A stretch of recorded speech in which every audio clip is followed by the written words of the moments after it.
It's on now.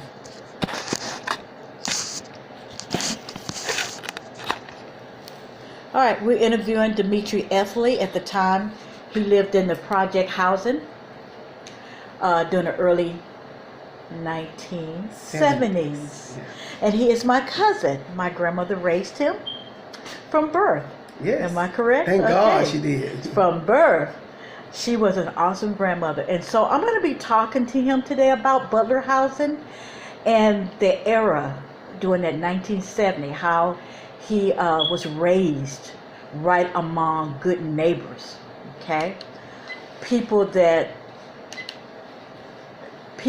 looked out for him, you know, neighbors right there in the Butler housing.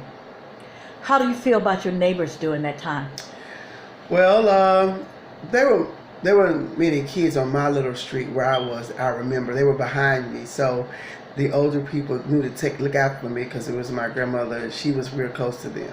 So everybody knew each other. Yeah. So because of that, then they knew to look out for Deetta's, Mother Ethel's grandchild. So I knew that if I said or did anything on the way to school, 'cause you could walk up to Carver, you know, she'd hear about it. So that was right at the end of that time where if your neighbor saw you doing something wrong, they get on you. Then you get home and get something.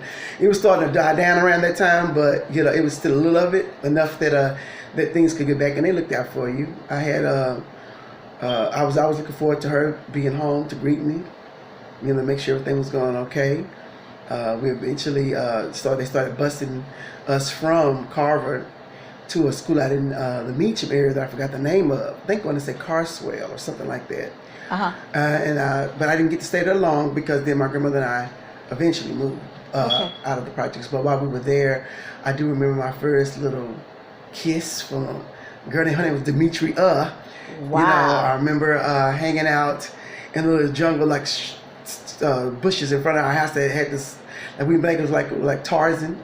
I was swinging from this limb all the time, playing like I was Tarzan. And one day I got bigger and the limb got older, and I jumped on that limb, and that limb gave out in the middle of my jump, and I landed face down on a rock from that tree and broke a vessel from all around here. I remember Uncle Willie showing me how to put Vaseline on it to stop the swelling and inflammation. But I do remember going to church from there with my grandmother because she was a church-going woman. And people in the community knew her that way as well. And I remember we had other relatives that lived there. I mean, I could look across the way, Aunt Coochie, cousin Aunt Coochie was not too far, walking distance. Right. Eventually, my mother ended up living down the hill from us. Exactly. Who else was over there that I related that I can't remember? But there were some relatives that were there. Ruth, you know, my Aunt Ruth. Everybody was, you know, it was quite a few there, so that, you know, if ever, you know, my grandmother was out, when she hardly was, I always have a home, place to go and stay until she got back from running errands. You know, it was a sense of community because you did know a lot of people, and I think the system was meant to keep African Americans kind of confined to the area. So you had generations there who fought hard to escape it for the, you know, for upward mobility. But there was probably a lot of things that were done to keep them kind of confined to that area.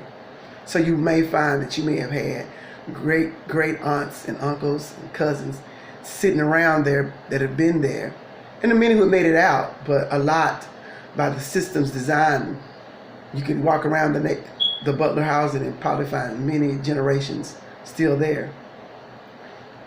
What do you think made that such an awesome community during that time? Because there was a lot of generations that were still there to build upon each other, so for support. So in time, schools, you know, I'm Terrell is real popular. Mm-hmm. I mean, they still have reunions for that. Even though they've now turned it into a performance school, the legacy of I'm Terrell still goes on. Many of those students, I think they even still combine with Dunbar sometimes and do a combined reunion because it was such a staple in their community.